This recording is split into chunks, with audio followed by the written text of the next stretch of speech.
And then, yun. Basta, what I'm saying is, when you're trying to sell, be aware of 3 years or 5 years. This AGI, be aware nga of 3 years.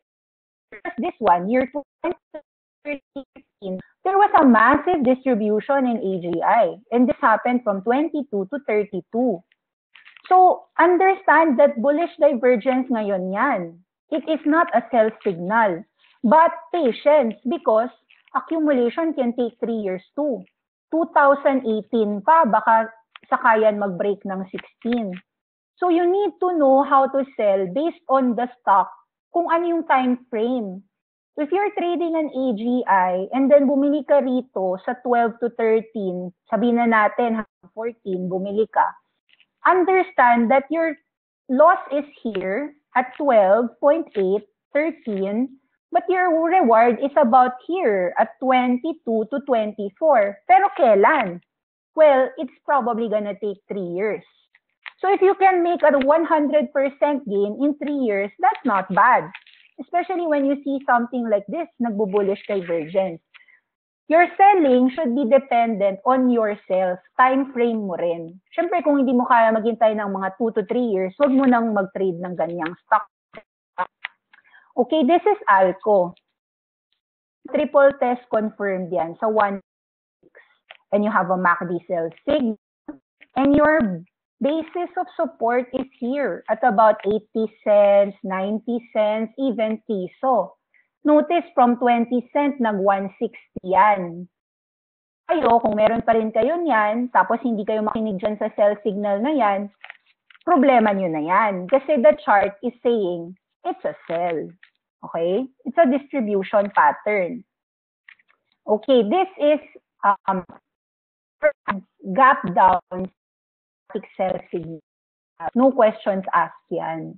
Okay? Dralco, may sell signal, di ba? May gap down. So, di ba? Pero nangyari yung Meralco sell signal, 300. Naman 260. Anyway, okay, Ayala Land, yun yung sector to eh. Uptrend, so keep kayo. Of course, ito yung prior resistance. 1, 2, 3, 4. The fourth time, move. Wala siyang sell signal. Forget 40 something.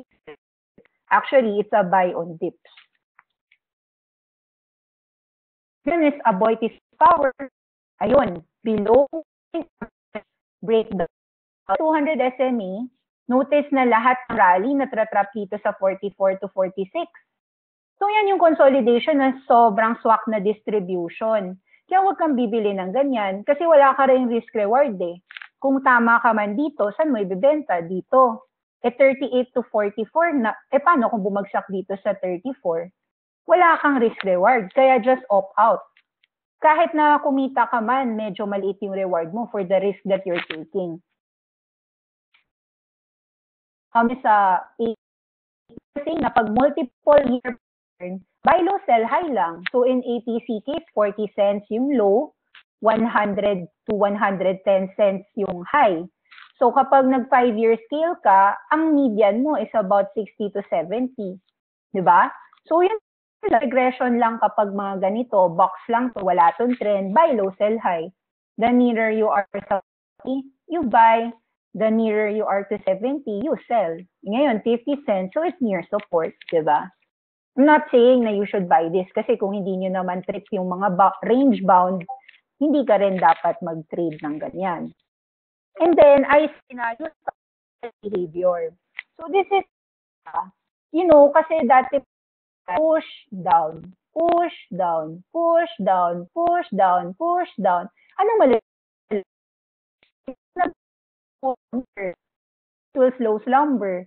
Or simply sell on large volume. Tingnan at volume, sell. There's lahat ng large volume, sell.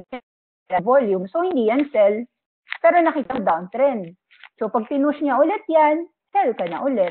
Okay, ganun lang. Like, you need to understand charts na paano ka mag-sell. Eh di, basahin 5 to 10 years. And then this one is ARA. I want to explain resistance yung 2, 1, 2, 3, 4. O, tingnan mo. After moving up, naging support. Naging support. So yan, support na yan. Kaya buy zone na si ARA. Okay? Nakikita nyo naman, no? Very support yung 2.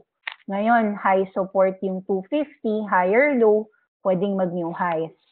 Or at least retest this high. Diba? May resistance sa 3. Ayun, round number na naman. Pero multiple years of support na yung 2.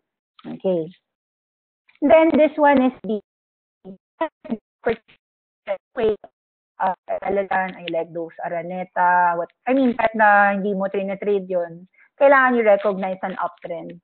Recognize that BDO is an uptrend as well, and then 7 years yan na uptrend. As long as they hug near their 200 days small, simple moving average, you should stay invested. And you learn to keep winners because it's a winner. Diba? Kasi bakit mo isa-sell kung uptrend? Dahil what? Because is 70. Sell signal, diba? I explained na you have to buy uptrends. So why are you selling your uptrend? For 50 to 6. So right now, matandaan ng market na ay 4.5, malapit tayo sa resistance. Near 420, 430, lalabas ka. Learn to sell when you're approaching 5-year multiple resistance points. But of course, when that finally breaks out, babalik ka na ulit sa 450 to 6 range. Pero matagal yan kasi this is 5 years. So ngayon, nasa 3-year pattern pa lang tayo, 2015 to 2017, di ba? But still, di ba, mapansin mo, this one has been a solid support at 3, 350, 360, solid support. So,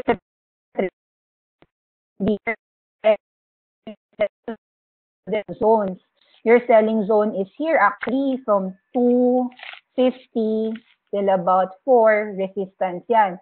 So if you're here pa lang sa 1.4, malayo talaga yung pwede mong datnan. Ito yung makikita mong mga resistance near 2. Sell resistance dyan, no? MACD is still going up. So anong gagawin mo? Any dip becomes a buy. Diba? This is a pansinin mo, at the 35 cent. 1, 2, 3, 4. Well, this one, hindi pala ito nakaabot ng 35 cents. So, ito. So, kailangan niya muna mag-break ng 35 cents and then may resistance ka ulit sa 55 cents. These are 10-year resistances. The only thing clear about BSC, 2.5 may support. So, kung gusto mong bumili nito, paano kung buy low, sell high? Bili ka sa mga 2.5, 2.6. Kasi as long as near support ka, huwag ka sa breakout. Kasi hindi ko rin alam kung 35 cents kung mag-breakout eh. Kung bumili ka ng 25, 26, 265, edi mas maganda yung risk-reward mo dyan. Lata, nice mo, parang it's a yearly 2015, 350 to 5. Kahit sabi mo, dito ka na nagbenta sa 450, di ba? O 50% move. 2016, nag-push na naman siya, 2.6 to 4. Ngayon, 2017, you don't know if there's a push, no? Pero at these levels, ayun, no? May nag-higher low. Tapos, of course, it's still below. May downtrend pa rin. Pero yun, may push, push down, push down, push down, push down, push down, push down, push down. So, naghihintay tayong i-push bago mag-down. Okay? Wala. Aralin mo lang yung habitual niya na pattern. May pagka-pusher din tong si Cal. Okay. Si CEI up. Malakas properties, ano? 10 years resistances. Ito yung resistance mo sa 20 cents. So, until they break, hindi yan mag-new high. Pero what if it? Di okay. Diba? That's what I teach. Parang, I don't even know kung nag-teaching ito, pero ang kulang volume. Kasi paano to mag-break, walang volume. I mean, diba? I'm just being honest. 1, 2, malamang sa 3, fail din. Kasi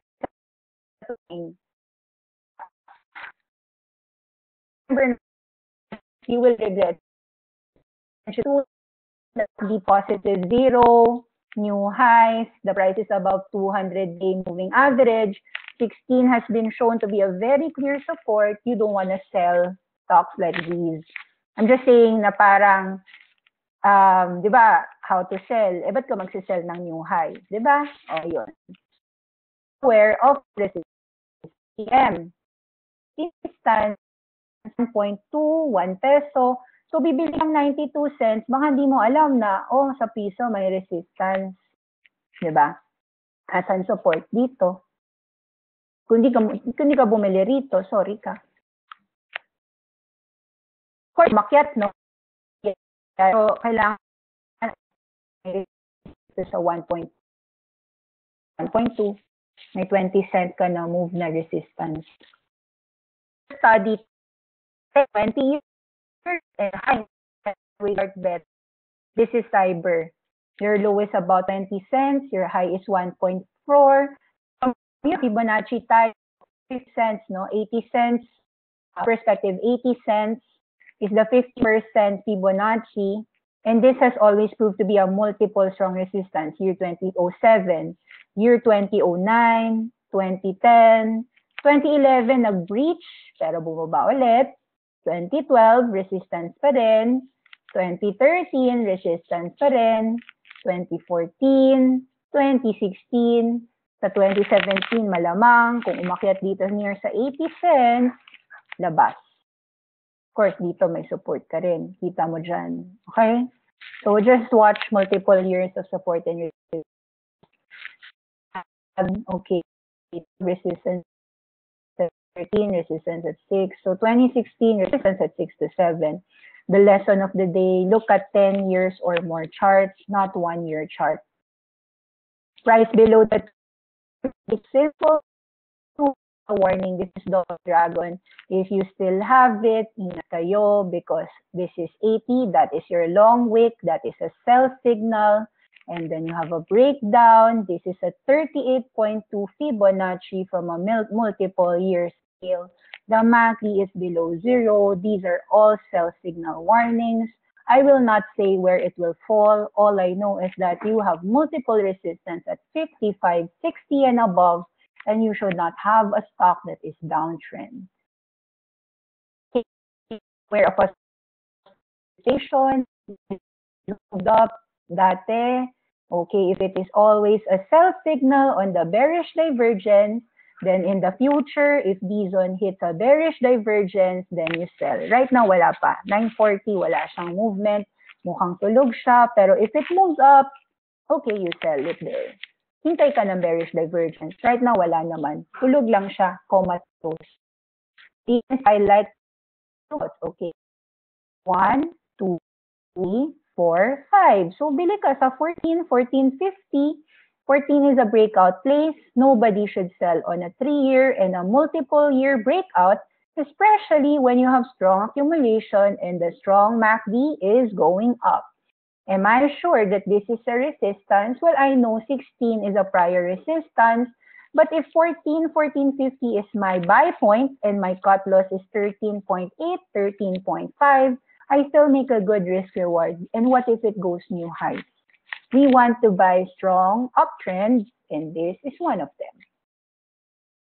Now, in years, and in days, weeks, so you watch if prior resistance before will change into support. So this is 24 pesos. 24 is now your support. This is 22. It's now your support. But of course, you can see the resistance here, which is about 30 plus, and then the resistance here. So yun. You just need to know na the trend is up, you buy on dips, and there's no sell signal in your MACD. Now I'm looking at because yes, because the buy. Okay, so 14 pesos. I look at it, multiple years of support. Yes, I agree. 14 looks to be support. Multiple years of support provide better cushion than just a few months of support. So where's your resistance? Probably here, here, here. But it's really may support dito sa baba. Agree. Okay. Driven over I don't like na 5 to 6 years walang ginawa. So for me, you just avoid. Even if Hindi naman yung bumagsak. Ano gagawin mo? Tulog lang yung pera mo dyan. Dead money. Sam, why do I? Because multiple at the 1.25, 1.3, 1.4. Recognize accumulation takes years. Now, the problem here is there's no volume. No volume. But look at it. Pag nagkaroon ng volume, sell signal. So, yun. Accumulation takes years. This is LIC.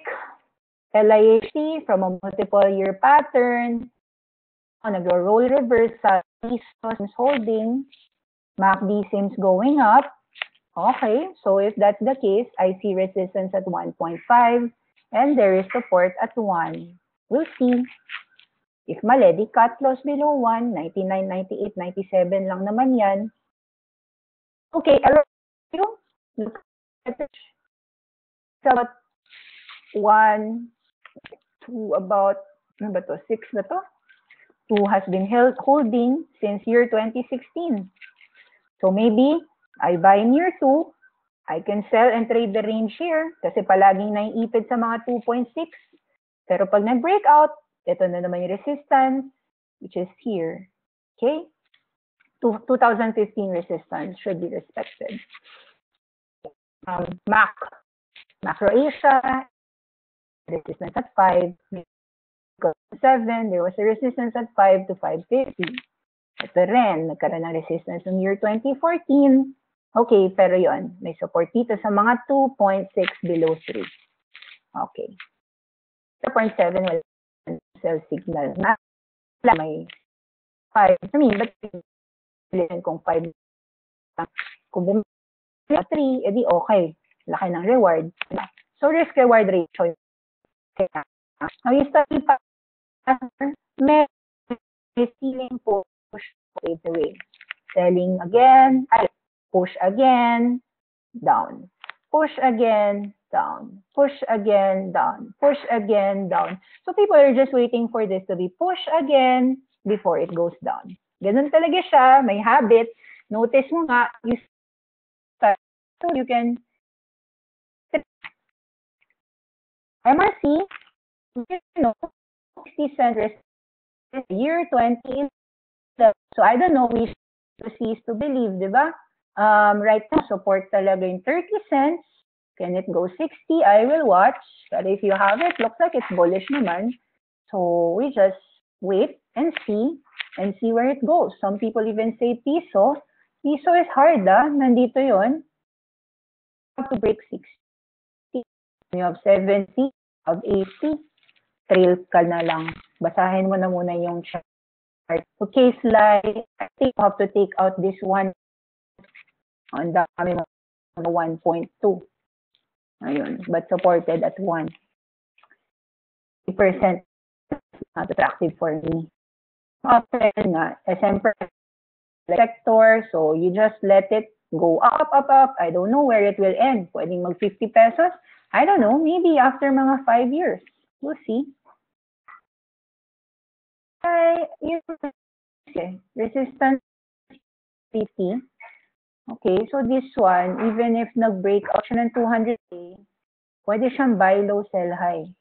So mag-ingat kayo kasi the MACD is still medyo below 0 in the past so many years. MACD to 0 charts like you are away. URC chart, this is weekly. Pansin nyo yung breakdown ni Land. Oh shit. Teka. What did I do? Right here. So yan. Down you're below 200 edge.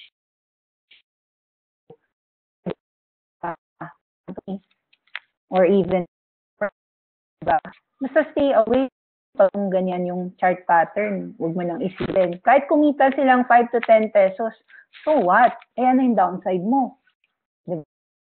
Cliff dive niyan. Significant round numbers to hold to sustain uptrend. Vita, this is 2. This is 2. This is 2. This is 2. So kung gusto ni Vita umakyat, stay above 2. O, yun lang. Above pa naman yung MACD. We'll see. Nag-weak dito, bagsak. Nag-weak dito, bagsak. Weak, bagsak. Weak, bagsak. Weak, bagsak. Nako, wag kang mag-weak kasi pag nag-weak ka, babagsak ka. Yun lang. Basahin niyo yung chart, yung mga pattern. Now, STI, ano resistance? Ito, 150 till 2. Yun yung resistance in the last 7 years. So, kung bumili ka sa 130, maganda yan, breakout yan, pero huwag mo sabihin magtutu. May 150 resistance. Okay? So, support resistance, pero magandang support yung piso above 110. Okay, so bull, tingnan ko lang, resistance from the 5-year chart, pangit eh, weak, weak, weak, weak, weak. WICK equals WEAK. Weak equals weak. As much as possible, ayoko mag-trade ng charts na maraming weeks, to be honest. So, I just avoid WP. One was WPI.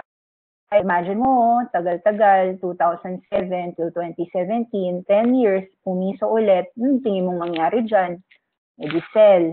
Oh, umagsak ng 80 cents, natandaan niya yung 2011. O, pag yung 70 cents, nag-breakout dati, kaya dumiretso. Pero, wala eh, support 70, resistance piso. Ito yung support sa 40, good for them na nag-support, nag-accumulate dyan. Pero kung di tayo naka-accumulate, sorry, di ba? Okay. Dami namang chart eh, di man kailangan. Okay, so I'm done. I'll take in questions. Let me see chats. Or am I sorry, 1 hour na pala. I'm done. Okay, I'm done. Ma'am Nix, okay lang if you want. If people have questions.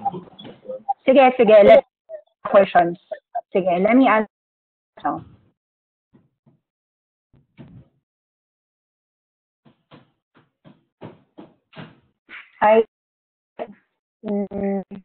IRC, may returns pa mga insider set.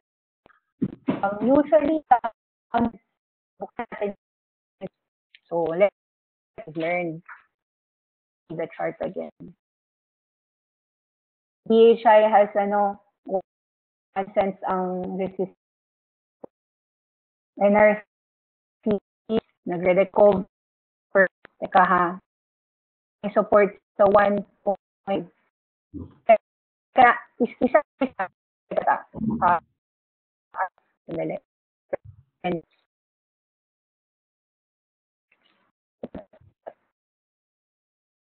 Yung chart. I think you've learned in the story I showed was that we check multiple because if mas maiintindihan mo kung ano yung gagawin ng chart. Sige, teka lang. Paisa muna. Teka. So I'll answer the question. Sintay lang. Because he sent yung resistance. Lagi. I don't know kung type. Sabihin ko. 48 pa. Okay. As long as uptrend, cannot say na sell. Teka. This.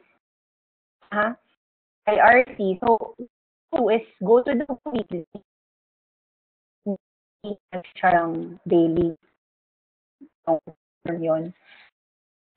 So, ball back and find teka lang sandali ano ba to if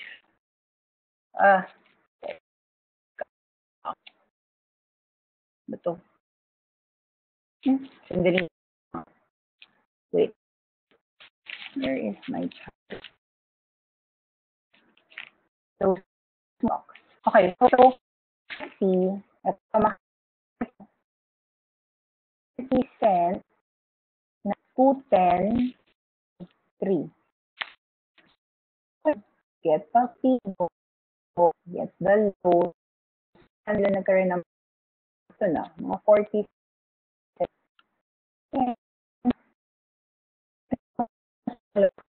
Ako ko na lang. Kahit di naman straight up.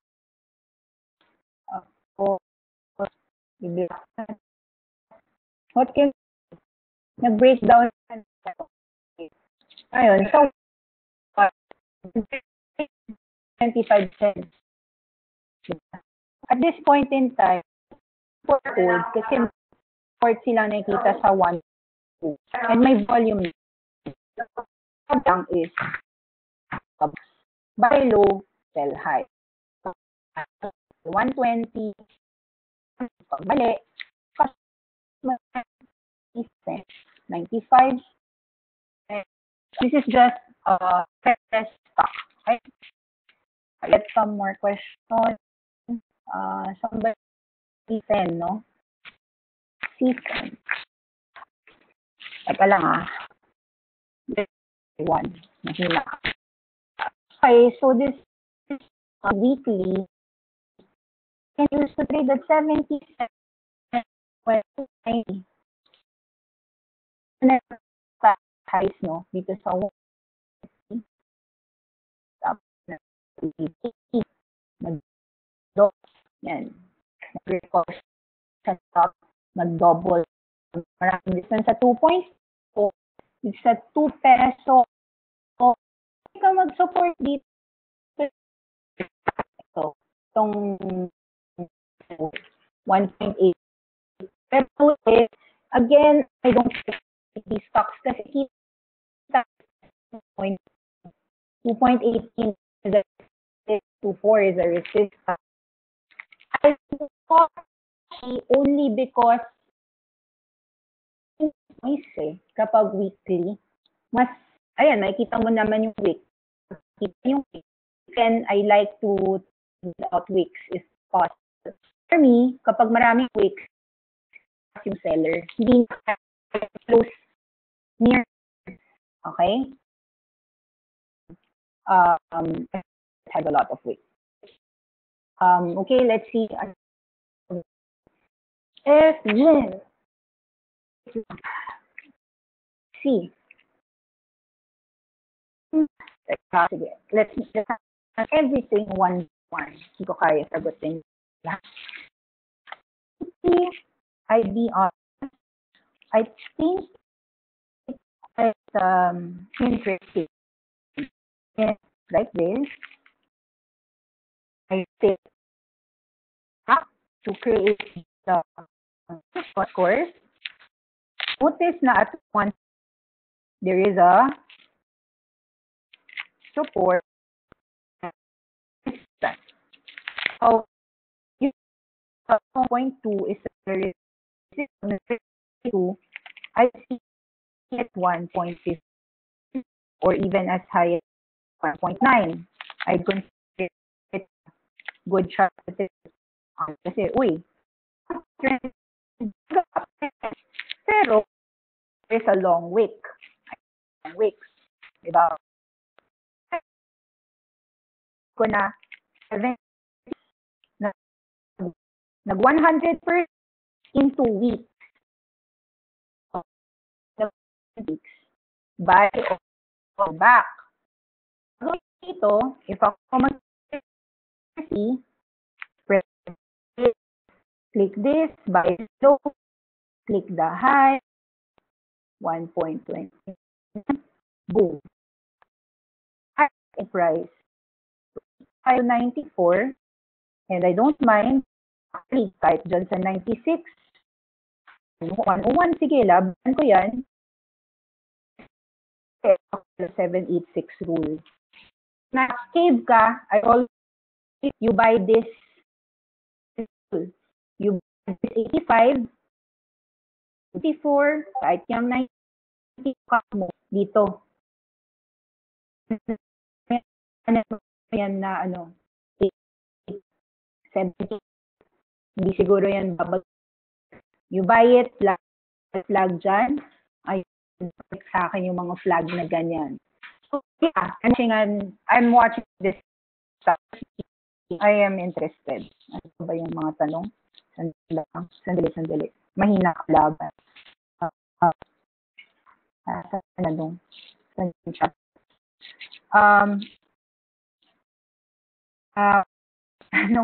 Anong una?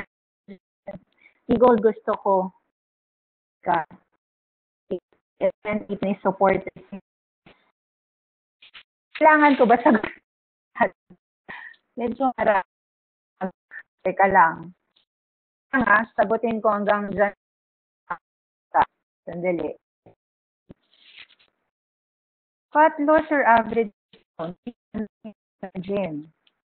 Sige. Tingnan natin yung weekly. Okay? Medyo open.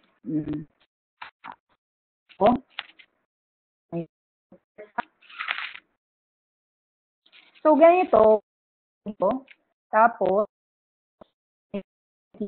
mas mabuti. This is just a support resistance.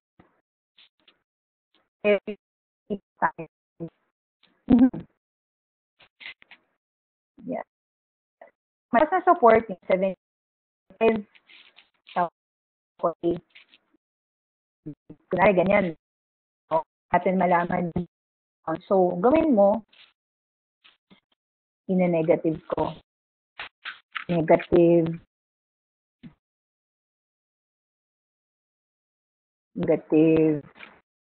0.5. Okay. Nakikita ko na nasa 5, 10,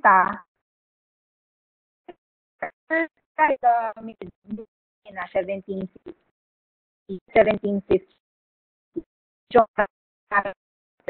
So ngayon, malapit ka na sa support. Kung meron ka, probably look at